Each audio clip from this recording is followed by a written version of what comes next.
మిత్రులకు స్వాగతం మిత్రులారా. ఈ ఎపిసోడ్లో అండి కాకినాడలో జరిగిన ఇన్సిడెంట్ ఉంది కదా, మిస్టర్ సాదిక్ ఖాన్ చేసిన ఆ వ్యాపారం ఉంది కదా, దాని గురించి మాట్లాడబోతున్నాము. కొంచెం సెన్సిటివ్గా ఉంటుంది, కొంచెం స్ట్రాంగ్గా కూడా ఉంటుంది. ఎవరైనా సున్నిత మనస్కులు ఉంటే ఇక్కడ ఆపేయండి దయచేసి, దాన్ని తిట్టుకున్న తర్వాత.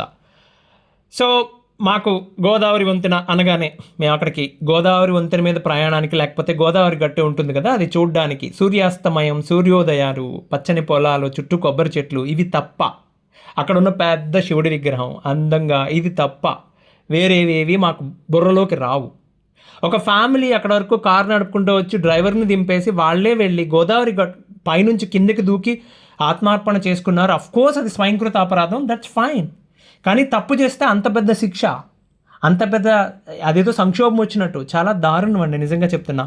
ఇంత బ్యూటిఫుల్గా పొలాలు, కొబ్బరి చెట్లు తప్ప గుర్తురాని గోదావరి జిల్లాలో చాలామంది స్లీపర్ సెల్స్, తీవ్రవాదులకు సహాయం చేసేటోళ్ళు, అయ్యా మళ్ళీ చెప్తున్నానండి, వాళ్ళు సేఫ్ హౌస్గా ఫీల్ అవుతున్నారు.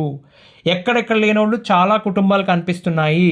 మీరు గోదావరి జిల్లాలో ప్రయాణం చేయండి, టీ కాఫీ షాపులు ఎక్కడా కనబడట్లేదు, ఫాస్ట్ ఫుడ్ సెంటర్లు మీరు ఎక్కడ చూడండి. ఒక్క టీ షాప్ కానీ, ఇంతకుముందు చిన్న చిన్న దుకాణాల పక్కన పెట్టేవారు కదా, అబ్బే అవే ఉండవు. ఇక ఫాస్ట్ ఫుడ్ సెంటర్లు, ఇలకత్త మఫిలియా సెంటర్లు అని ఏవో కనిపిస్తున్నాయి. వాళ్ళ గోల అనిపిస్తుంది. ఎందుకంతలా? సెక్యూరిటీ సిస్టమ్స్ ఉండవా? వెరిఫై చేయరా? ఊళ్ళో సర్పంచ్లు ఉంటారు. ఎందుకండి పొద్దున్నే మీ సర్పంచ్ దేంట్లో స్పెషలిస్ట్ అంటే పొద్దున్నేనండి దెబ్బ రొట్టె తింటాం, ఆయన తింటమేనండి. ఆయన తిన్నంత అందంగా ఎవరు తినరు. ఎందుకురా మీ బతుకులు? వాళ్ళ ఆధార్ కార్డు అడగంటారా? ఎక్కడి నుంచి వచ్చాడో, వాడు ఏదైనా క్రైమ్ చేసి వచ్చాడేమో మీ ఊరికి అడగరా బాబు, అడగరండి. వాళ్ళు ఇస్తున్న పైగా అయ్యాం బాబు అంత బాగున్నాయి బాబు, పనులు చెప్పండి బాబు ఏమన్నా అవసరమైతే. ఎందుకురా తగలపెడుతున్నారు? ఎవ్వడికి బాధ్యత ఉండదండి. నాకేంటి నీ కొంప మీదకి వచ్చి నీ కూతురుని ఎత్తుకెళ్తే కానీ తెలియదు నీకు. అది ఎనీవేస్, ఈ కేసులో అసలు ఏం జరిగిందో చూద్దాం. సో అందరికీ తెలిసిందే కదా, ఆయన అసిస్టెంట్ ఇంజనీర్గా పనిచేస్తున్నారు. ఆయన వాళ్ళ ఫ్యామిలీ అండి, ఒక కుటుంబం మొత్తం తుడిచిపెట్టుకుపోయిందండి. ఆ కుర్రాడు కూడా బతికాడు. వాళ్ళు ఈ సాదిక్ ఖాన్ అనే వ్యక్తి వీళ్ళకి ఈవిడికి ఈ ఫ్యామిలీకి ఒక స్కూల్ అది అక్కడ పరిచయం అనమాట. వీడు స్కూల్లో వాడు షూటర్గా, ఓకే ఏంటది షూటర్ అంటే ఏంటది, దాన్ని రైఫిల్ నేర్పిస్తాడట. గొప్ప జాబ్ ఎంచుకున్నావురా, నీకు తగ్గ పని రోయ్. ఆ తుపాకీ పెట్టి బెదిరించేస్తాడో, అందరినీ చంపి పడేద్దాం అని చెప్పాడు ఉద్దేశం అనమాట. రేపు మైక్లో అనౌన్స్మెంట్ రాగానే ఓకే ఎవడెవడైతే ఒకటి దొరికాడు మొత్తం అందరినీ కాల్చేద్దాం అనమాట. ముందు నుంచి బాగా ప్రిపేర్డ్గా ఉన్నాడు బాబు. వాడి మొహం చూస్తేనే తెలిసిపోతుంది సార్, వాడు తీవ్రవాది లక్షణాలు బ్రహ్మాండంగా కనిపిస్తున్నాయి వాడి దగ్గర. వాడి కళ్ళు, వాడి చూపులు, వాడి మాటలు అంత భయంకరంగా ఉంటే వాడిని ఎట్లా నమ్మారండి వెళ్ళి? మాటలు ఎలా మాట్లాడతారో తెలుసా అండి? పాలకోవా అని పంచదారలో ముంచి దాని నుంచి దానిపైన తేనేసి తిన్నట్టు ఉంటుంది. అంత వికారం వచ్చేది, వెగటొచ్చేది ఈ ఎదవల మాటలు. ఆ వెదవ గురించి మాట్లాడుతున్నాను నేను. ఓకే సరే, వాళ్ళు పరిచయం అయిన తర్వాత అది ఎక్కడికో దారి తీసింది. That is all the most unfortunate thing. వాడు తర్వాత ఎంత దూరానికి వచ్చాడంటే వాళ్ళ ఇంట్లోకి అసలు ఇంట్లోకి రానివ్వడం ఏంటండి, కుక్కని వీధి గుమ్మం దగ్గర ఆపాలి. బెడ్రూమ్లోకి ఎవడు అలౌ చేయమన్నాడు? అందుకే అంటున్నా స్వయంకృత అపరాధం అని. ఇంట్లోకి అలౌ చేశారు. వీళ్ళ అల్లుడి మీదే దాడి చేశాడు, కత్తితో దీంతోనే దాడి చేశాడు. అంతే కదా, కత్తి, తుపాకీ ఇవే కదా మనకి బాగా అలవాటు. దాంతో దాడి చేశాడు. హాస్పిటల్కి కూడా వెళ్లకుండా లోపలే కట్టారంట. అండ్ దెన్ వాళ్ళు ఇరుక్కుపోయారు బికాజ్ అమ్మాయి ఏదో వీడియోస్ ఉన్నాయని చెప్పి. మనం పూర్తిగా తప్పు పట్టలేమండి, ఎందుకంటే వీడు ఇంటెన్షనల్గా ప్లాన్ చేసి ఎగ్జిక్యూట్ చేస్తే ఎవరు మాత్రం ఏం చేయగలుగుతారండి? ఎన్నాళ్ళని తట్టుకుంటారు? నువ్వు ఒక ఫ్యామిలీని టార్గెట్ చేసి అడిగి వీళ్ళ దగ్గర డబ్బులు ఉన్నాయి, గట్టిగా మాట్లాడలేరు, వాడు ఒక్కడిని లేపేస్తే ఫ్యామిలీ మొత్తం నా కంట్రోల్లో ఉంటుంది, ఆస్తి ఉంటుంది, అమ్మాయి ఉంటుంది, ఫ్యామిలీ కూడా కంట్రోల్లో ఉంటుందని చెప్పి వాడు ఫీల్ అయితే వాళ్ళు ఏం చేయగలరండి? ఒక రాక్షసుడు వస్తుంటే అట్లాగా ఏమీ చేయలేకపోయారు.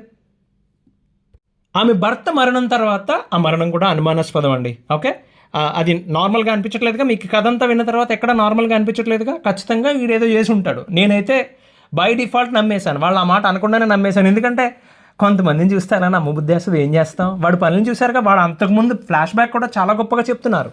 ఇంతకుముందు కూడా ఉంది, వేరే చోట పని చేసిన చోట కూడా ఉంది ఇలాంటి ఈ వెధవకి. ఓకే, సో ఆమె డబ్బు, అంటే ఈ అమ్మాయి ఎవరైతే ఉందో అమ్మాయి డబ్బు, ఆస్తి తాలూకు పత్రాలు, దస్తావేజులు, తర్వాత బ్యాంకులో లాకర్తో సహా హ్యాండ్ ఓవర్ చేసుకోవడానికి ప్రయత్నం చేస్తున్నాడు. దాదాపు చేసేసుకున్నాడు. అది సరిపోక వాళ్ళ మతానికి సంబంధించి చదవమని చెప్తున్నాడట, పిచ్చినా కొడుకు అదేదో చెప్తున్నాడట. అది కూడా ఈ కుర్రాడు ముందు, ఈ 10 ఏళ్ల కుర్రాడు ముందు వాళ్ళ అమ్మని కాల్చుకుని తినేస్తున్నాడు వీడు. పోని అందరూ కలిపి ఏమన్నా చేద్దామైందంటే సేమ్ పందికి పెద్ద తాత ఎలాగ ఉన్నాడు వీడు. ఏం చేయగలుగుతారు వాళ్ళు? ఏమీ చేయలేరు.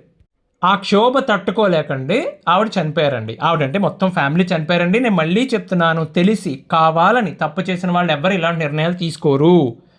ఏదో వలలో పడి బయటపడటం ఎలాగో తెలియక పరువు పోతుందేమో అని భయపడి చేసుకున్నారు వాళ్ళు. ఇది చాలా క్లియర్గా తెలుస్తుంది. వాళ్ళ అది చేసుకున్న తర్వాత ఇన్ఫర్మేషన్ వీడికి తెలిసిపోయి చాలా కంఫర్టబుల్గా, అంటే మా దగ్గర అన్నీ అలాగే తెలిసిపోతూ ఉంటాయండి, మా దగ్గర మేము ఎవరిని ముందు అరెస్ట్ చేయమండి, తర్వాత వాడికి బెయిల్ అప్లై చేసుకునే అవకాశాలు కూడా ఇస్తామండి ఇన్ఫర్మేషన్ అంతా ఇచ్చేసి. I mean they did well. మొత్తానికి పాపం పట్టుకున్నారు పోలీసులు. అటు పరిగెలెట్టి ఇటు పరిగెలెట్టి చాలా కష్టపడ్డారు. వాడు ఎంత తెలివిగా ఉన్నాడంటే ఏదో ఒక రోజు నాడు నేరం చేద్దామని ప్లాన్లో ఉన్నాడు వాడు ఎగ్జిక్యూట్ చేసుకొని కూడా రెడీగా పెట్టాడు. అప్పటికప్పుడు కాకినాడ నుంచి బయలుదేరి సమర్లకోట వచ్చి ఒక ట్రైన్ పట్టుకొని నార్మల్ జనరల్ టికెట్ తీసుకొని ఆన్లైన్లో అది బుక్ చేసుకోకుండా ఫోన్ అక్కడే వదిలేసి అక్కడ నుంచి ట్రైన్ పట్టుకొని ఆ సిమ్ కార్డు తీసి అవతల పాడేసి వేరే రాష్ట్రాలకు వెళ్ళి 5 రాష్ట్రాలు తిరిగి అటు నుంచి ఉత్తరప్రదేశ్కి వెళ్ళాడు. వీడు చాలా దగ్గర షెల్టర్ పొందాడు. చాలామంది వాడు ఇంట్లో పెట్టుకున్నారు. వీడి దగ్గర సిమ్ కార్డు కూడా లేదు, వాళ్ళే ప్రొవైడ్ చేశారు, డబ్బులు ఇచ్చారు వాళ్ళు. ఒరే సరిగ్గా బ్యాంక్ కూడా లేకుండా, ఏ బట్టలు లేకుండా, ఏ ప్రాపర్ పర్పస్ లేకుండా ఇక్కడికి ఎలా వచ్చావరా నువ్వు? ఎవడో అడిగింది లేదు. అడిగినా కానీ వీడు చెప్పినా కానీ వాళ్ళు సహాయం చేస్తూనే వచ్చారు. ఎక్స్పీరియన్స్ కదా, ఎలా పారిపోయి వచ్చి క్రైమ్ చేసి వచ్చిన వాళ్ళు దాయడం అలా చేశారనమాట. ఉత్తరప్రదేశ్లో దొరికాడు. ఎక్కడికి వెళ్తున్నారో రేపు పొద్దున అని అడిగితే మర్నాడు పొద్దున బయలుదేరి కేరళ వెళ్ళి అక్కడ నుంచి సముద్ర మార్గం గుండా వేరే దేశానికి వెళ్ళిపోవడానికి ప్లాన్ చేసుకున్నాడు మన సాదిక్ ఖాన్ గారు. ఓకే, గోదావరి జిల్లా కాబట్టి గారు అంటున్నాం అనమాట. ఈ సాదిక్ ఖాన్ గారు ఓ ఫ్యామిలీ మొత్తాన్ని తుడిచిపెట్టేసి దేశం వదిలి పారిపోదామని చెప్పి డిసైడ్ అయ్యాడు. ఏమండి, అంత గొప్ప వ్యక్తితో స్నేహం చేశారు వారు. అది గొప్ప తత్వం. సరే, వీడు ఒక్కడి విషయంలో అట్లాగే ఉంటారా? ఉండరండి, అస్సలు ఉండరు. 6 నెలల క్రితం జరిగిన సంఘటన చెప్తా మీకు. చూడండి, మాదాపూర్ ఆధార్ సెంటర్కి ఒక వెధవ చాలా చిన్న తిట్టు ఎవడో వచ్చాడండి. వచ్చి ఆధార్ కార్డు కావాలని అప్లై చేశాడు. వాడు వెనకాల పెద్ద బలగం, పెద్ద 4-5 వచ్చారు, పెద్ద కారు వేసుకుని. సరే, వాడికి ఆధార్ కార్డు వెరిఫై చేస్తుంటే ఒక అధికారికి పాపం ఆయన మంచి మూడ్లో ఉన్నట్టున్నాడు, పర్ఫెక్ట్ పాయింట్ వాడు పట్టుకున్నాడు.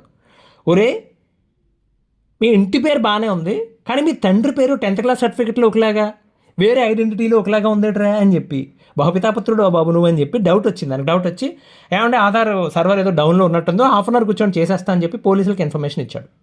పోలీసులు వచ్చారు, క్యాజువల్గా వచ్చి చెక్ చేశారు. ఏంట్రా అబ్బాయి అని చెప్పి వాడిని చాలా తమదైన శైలిలో కట్ అయిందా లేదా చెక్ చేసి 4 పీకులు పీకితే వాడు ఏం చెప్పాడంటే, ఆ బాబు గారు అంట హైదరాబాద్లో, అంటే ఆక్రమిత కాశ్మీర్ నుంచి వచ్చాడు. ఎక్కడికి పాకిస్తాన్ ఆక్రమిత కాశ్మీర్ నుంచి హైదరాబాద్కి వచ్చాడు.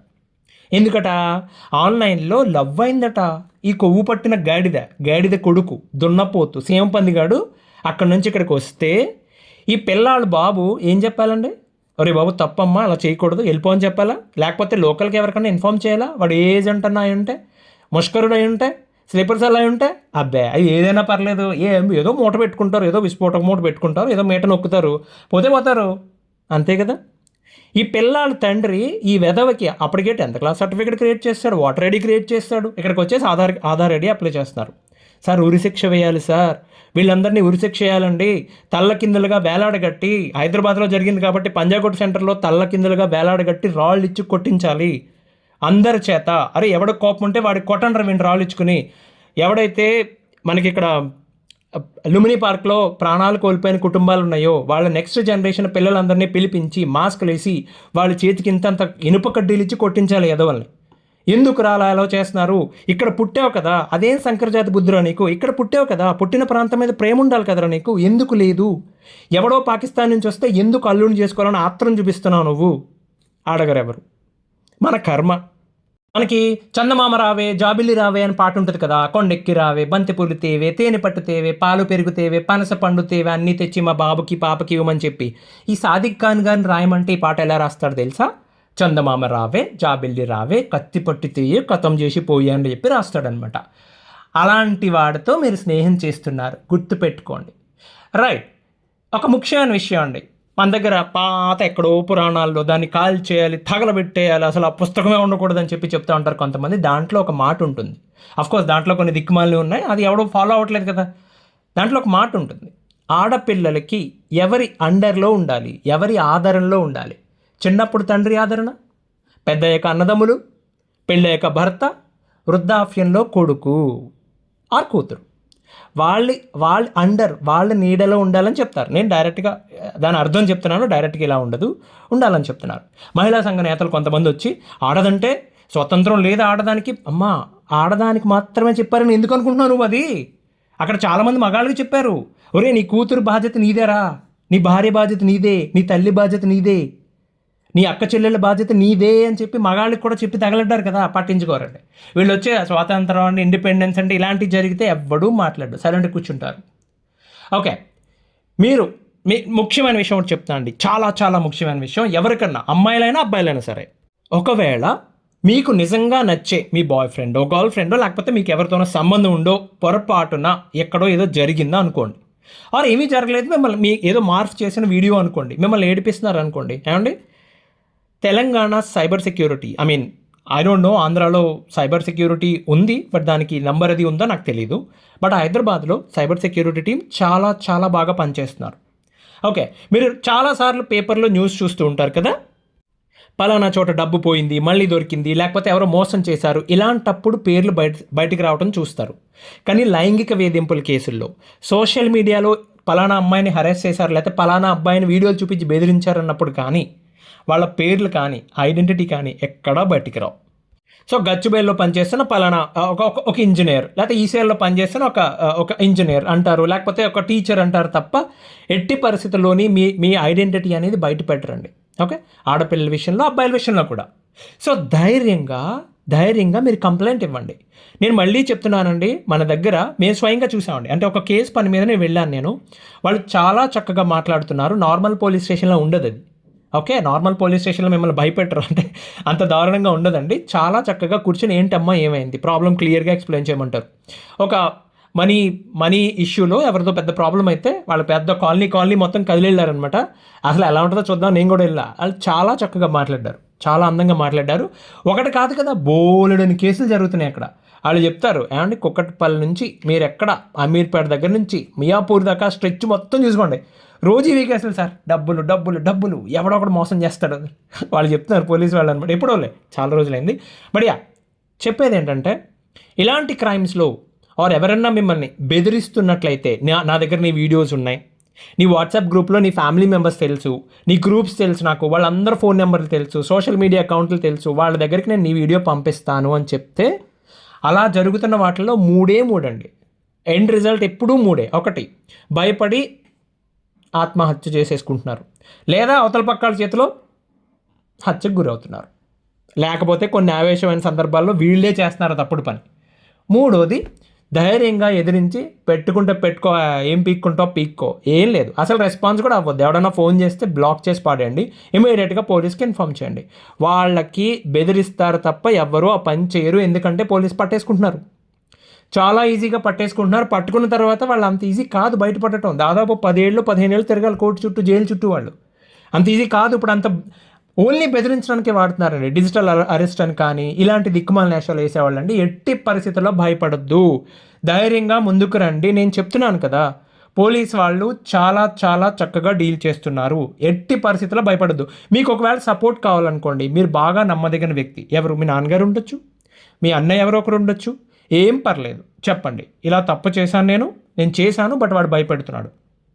కరెక్ట్, ఆడపిల్లలే కాదు మగవాళ్ళని కూడా కాల్చుకుతుంటున్నారు, ఇట్లాగా భయపెడుతున్నాడు, ఏం చేయాలి? ఏం పర్లేదండి, బయట ఎక్కడో ఎవరి దగ్గర ఏడ్చే బదులు ఇంట్లో ఏడవండి. వాళ్ళు కడుపులో పెట్టుకుంటారు, ఎవరికి చెప్పరు వాళ్ళు. ఓకే, సహజం ఇది జరగడం. బట్ దాని మాత్రాన లైఫ్ ముగించేసుకోవడం, అసలు వీళ్ళు చాలా పెద్ద తప్పు చేశారండి. వాడిని దారుణంగా ఇరికించవచ్చు, పరిగెట్టించి కొట్టించవచ్చు నా కొడుకుని. ఇప్పుడు వాడికి పడాల్సిన శిక్ష ఏంటంటే, వీడు అక్కడ నుంచి రాజమండ్రి తీసుకొస్తారు, ట్రాన్సిట్ వారెంట్ తీసుకుని రాజమండ్రి తీసుకొచ్చి జైల్లో పెడితే ఏముంది సార్ వాడికి? ఇప్పుడు అక్కడ వచ్చి ఇళ్ళకత్త మఫలి అని ఒక కొత్త గ్రూప్ స్టార్ట్ చేస్తాడు, ఆ జైల్లో కూర్చున్నాడు, విస్ఫోటక మూటలు తయారు చేయడం ఎలా అని చెప్పి దాని మీద ప్లాన్ చేస్తూ కూర్చుంటారు. వీళ్ళు మామిడాళ్ళలో రాములూరు గుడి ఉందండి, ప్లాన్ చేద్దామని చెప్పి ఇలాంటి మొదలెడతారు. ఇలా ఈ ఎదవకి ఇంతకు మించి ఆలోచనలు రావు, నేను గ్యారంటీగా చెప్పగలను, మిస్టర్ సాదిక్ ఖాన్ లాంటి వెధవలకి. రైట్, అందరూ అలా ఉండరు కదా సార్? ఎగ్జాక్ట్లీ, అందరూ అలా ఎందుకు ఉంటారండి? డిగ్నిఫైడ్ పీపుల్, ప్రొఫెషనల్ పీపుల్, ప్రశాంతంగా వాళ్ళు బతికేవాళ్ళు బోలెంత మంది ఉంటారు. మీ ఆడపిల్లల్ని ఎక్కడన్నా జాయిన్ చేస్తుంటే, అది స్విమ్మింగ్ దగ్గర, స్పోర్ట్స్ దగ్గర, ట్యూషన్ దగ్గర, ఎక్కడన్నా సరే మీ ఇంటి ఆడవాళ్ళకి ఇంటరాక్షన్ వద్దు అక్కడ. అంటే జాగ్రత్తగా ఉండమని చెప్తున్నాను నేను. ఇలాంటి ముష్కరులు ఉంటే జాగ్రత్తగా ఉండమని చెప్తున్నాను నేను. అది అందరూ అలా ఎందుకు ఉంటారండి? ట్రై చేయి, నువ్వు ఎక్స్పెరిమెంట్ చేస్తే చేయి, నాదేం పోయింది, మీ కర్మ అది. ఏమండి ఇప్పుడు ఈ ఎదవకి ఎలాంటి శిక్ష పడాలంటే మాకు కాకినాడ రాజమండ్రిని కనెక్ట్ చేస్తూ కెనాల్ రోడ్ అని ఒకటి ఉంటుంది. అంటే మొత్తం గోదావరి కాలువ చివరి నుంచి ఈ చివరికి ప్రవహిస్తూ ఉంటుంది అనమాట.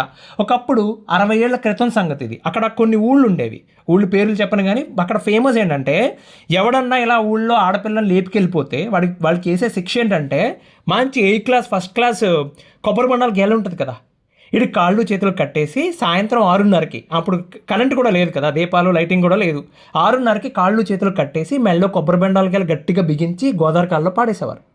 కొట్టుకెళ్ళి ఆడు చచ్చిపోయి ఎక్కడో డెడ్ బాడీ ఎక్కడో తెలియదు లోకల్ దగ్గర అనమాట. అక్కడ తేలిన తర్వాత అసలు ఆడెవడు, ఏ ఊర్లో వాళ్ళు చేశారు తెలుసుకోవడం కూడా కష్టం పోలీసులకి. ఎందుకు, ఆ కెనాల్ చాలా ఊళ్ళు కనెక్ట్ చేస్తుంది, ఎక్కడి నుంచి వచ్చాడంటే ఏం తెలుస్తుంది. ఈ అదవని అలా చేయాలండి.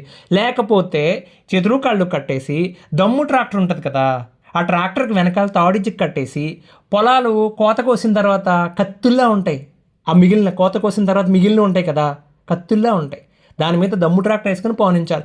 నాకు వీడిని చూస్తుంటే, వీడు చేసిన పని తలుచుకుంటే అట్లాంటి శిక్షలు వేయాలని అనిపిస్తుందండి. ఖచ్చితంగా ఇలాంటి శిక్షలు పడాలండి, లేకపోతే మారరు.